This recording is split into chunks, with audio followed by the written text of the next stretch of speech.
Welcome to Sport Presents. I'm with the one and only Khalis.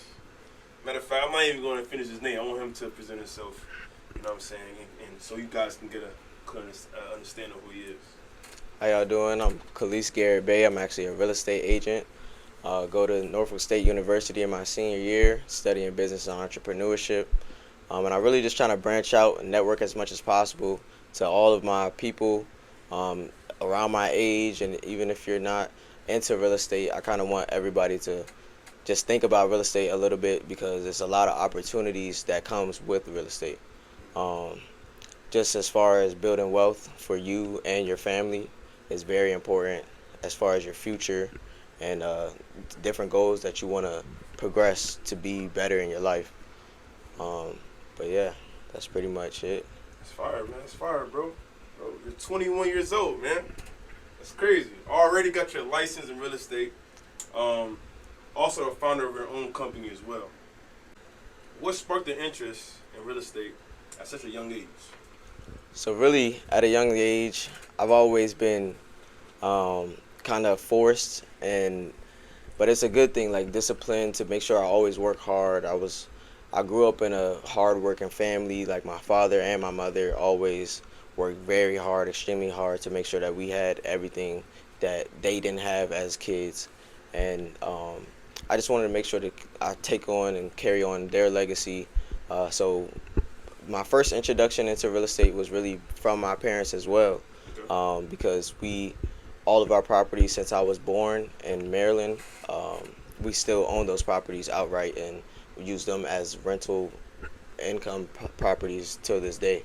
Okay. And so from when I was born, they kept building their portfolio of properties to help build generational wealth, which is now being passed down to my generation, me and my brother and my sister. And I kind of really wanted to start taking on that mature role. I'm the oldest in my family, so it's naturally just for me to be a leader. Yeah. And then another thing is, like, my parents, they also told me to, like, pay attention in school, make sure you always learn, like, no matter what you're doing. Power. Yeah, make sure you always gain some type of knowledge. And in life, you're never going to stop learning. Don't ever think that you know everything, because you never will know everything, because life is constantly evolving. Things are steadily changing, and there's so much to learn in this world that nobody can understand everything at one time. So, yeah, so really once I turned 18, I knew that I always have to carry on the tradition of holding these properties for my family, and having to carry on that the legacy. So at 18, me and my father told me about the real estate program. He was basically telling me how I could get licensed, since he was already doing business in the real estate field, but he wasn't licensed. So you can do a lot of business in the real estate field without being licensed. You can be a wholesaler. You can do a lot of other things like that with being creative. Right. But the one advantage of a licensed agent is that you get access to certain things that people that don't have a license don't have access to. So, for example, like a multi-listing service. Multi-listing service is basically a website of different properties that are actually on the retail market being sold at retail price. So if you don't have a license, most people do go for off-market deals where you can get off-market prices and kind of negotiate a little bit more. So it's kind of like a store. So like if you get shoes, you go to Foot Locker. Those are like retail stores. Like only certain stores can sell retail shoes, basically.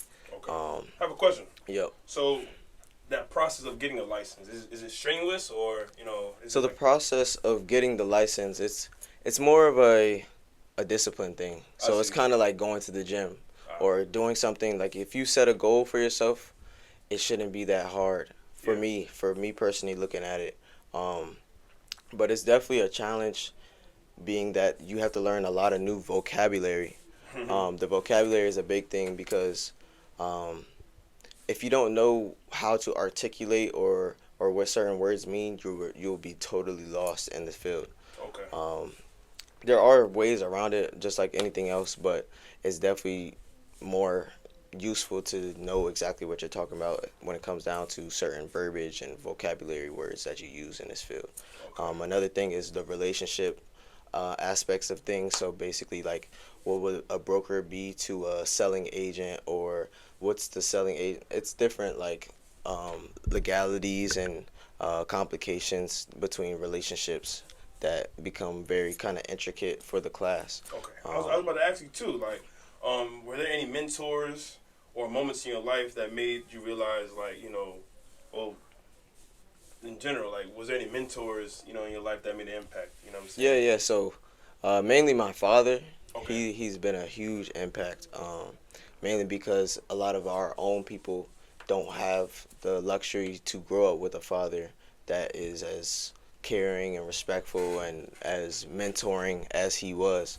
I remember always when I was younger, he would always make us do push-ups, or we used to live at a property with fireplace, right? So we would have to bring wood, carry wood at a young age. I'm probably like 9 or younger. We're carrying wood, yeah, carrying wood, stacking it, and if it's not stacked right, we gotta do it all over again, and stuff like that. And we used to be staying up until nighttime. He even used to have us doing fitness challenges, as he calls them.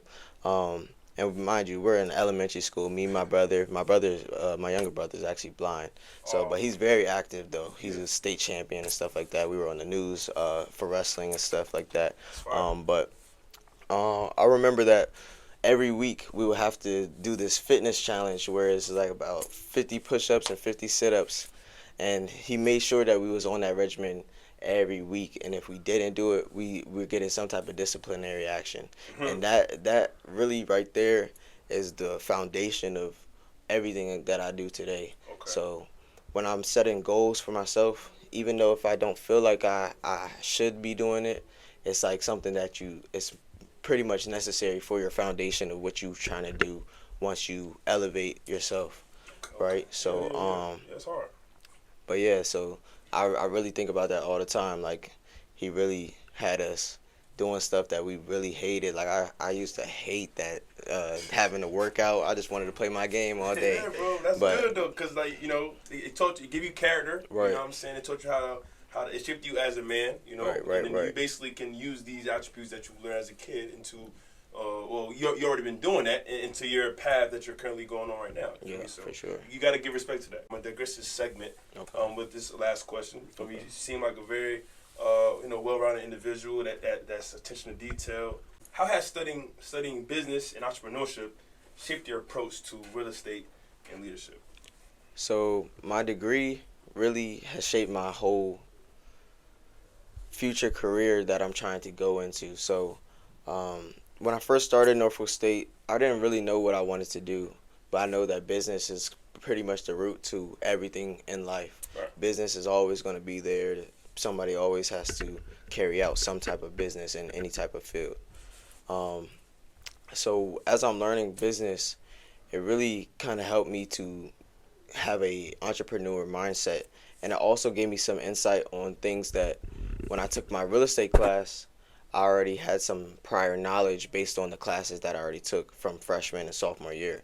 I actually got my license back in last year of junior year. So that was the winter semester. Finally got my license, and once I got my license, I noticed that a lot of the things that I was already doing in life just ties right into it and makes it even more powerful that now I'm doing real estate as an actual profession. So that's dope. And yeah, it actually also keeps me just disciplined to know that I have work to do. It keeps me productive as well. So as an entrepreneur, everything's not going to be just a solid line and steady. It's always going to be those ups and downs and going down some more, but then it's ultimately going to go back up. That's what makes a roller coaster fun, Right. So the highs and the lows. Yeah, for sure. You know what I'm saying? So appreciate that, man. Yep.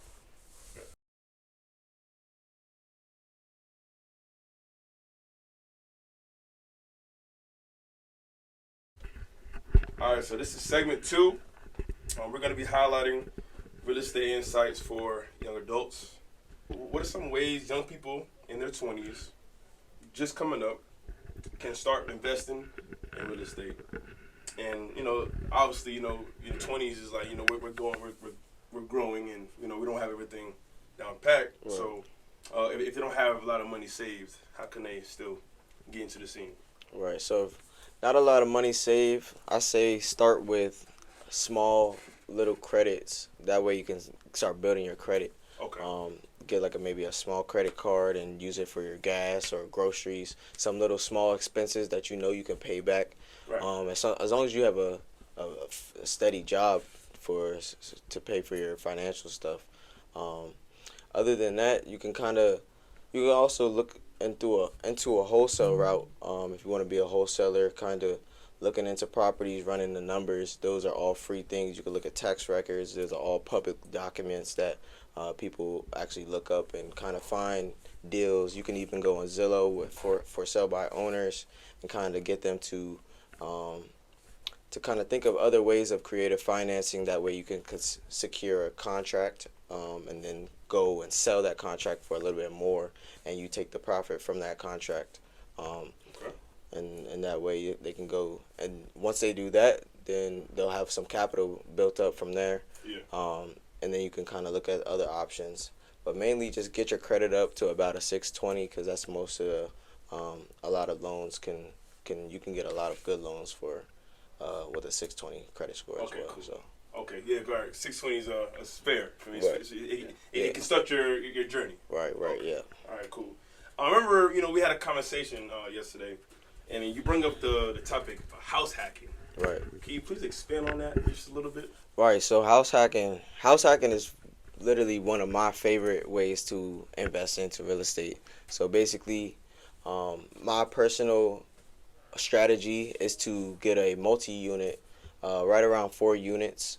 That way you can stay in one unit and rent out the rest. That's what house hacking is. You stay in one unit and rent out the rest of the properties for however much the rental income is for that specific area.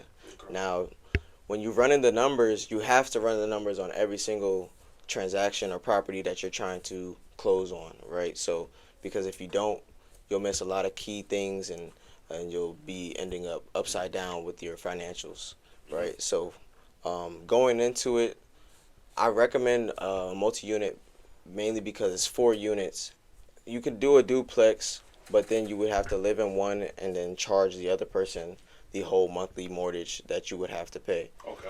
So then splitting it up between 4 people kind of splits the monthly rental income, and it makes it easier to charge them more than what your monthly mortgage would be. Okay. Right? So, and then once you do that, you're steadily paying down your mortgage every month, and you're also getting some cash flow off the top because they're paying you more than what the monthly mortgage is. So say your monthly mortgage is $4,000.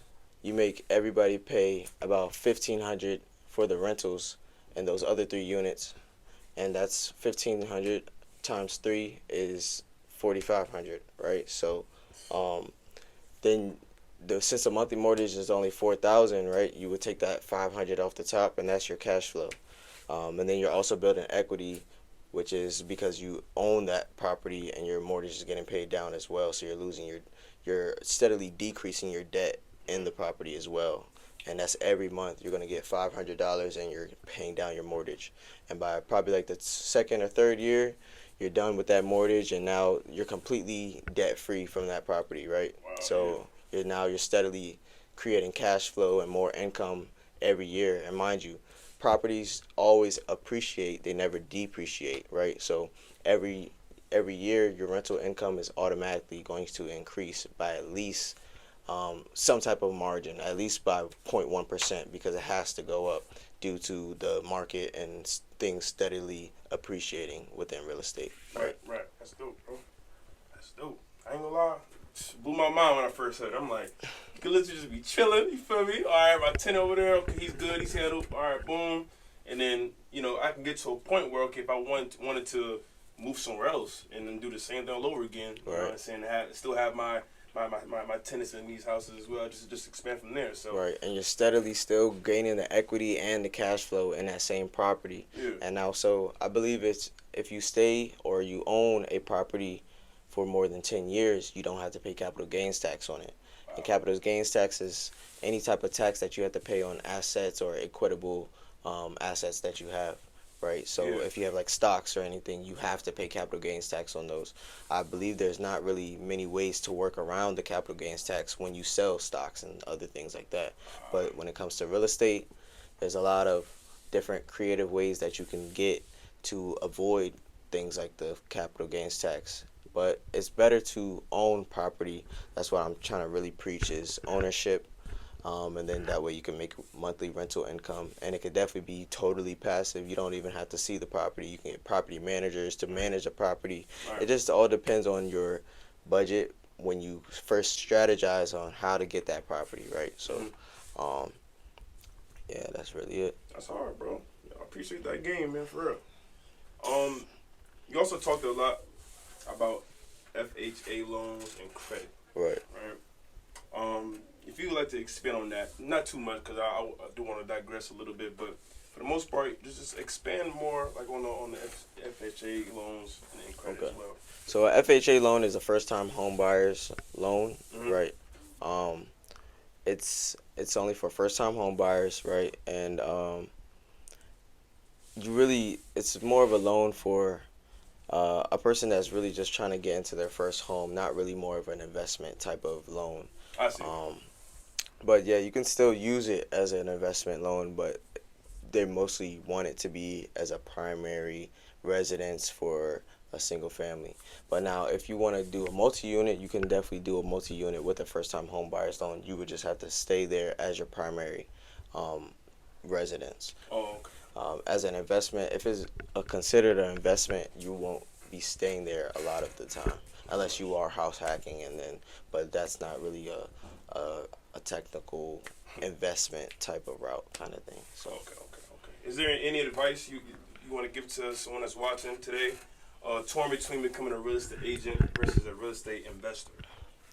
Any advice? I would say make sure you partner up with other people that's actually in the field. Now, so if you're not licensed in the real estate, you want to make sure that you have a partner with a licensed agent, because you can leverage different things that they might have access to that you might not have access to.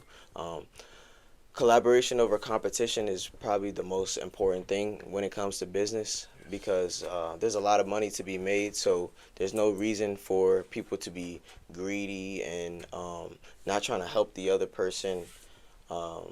It's just better to have a relationship with others. That way you can leverage every opportunity that comes to you. You're only one person. You're not going to be able to solve everybody's issues, and that's what real estate is, solving people's biggest problems. Respect. So you basically are an advocate of networking and getting your name out there for me, and and also realizing you really can't really do stuff from home and be under the covers. You have to get out and outreach and get to people as well. Right. You got to kind of get comfortable with being uncomfortable, right? Yeah. So that's the main thing.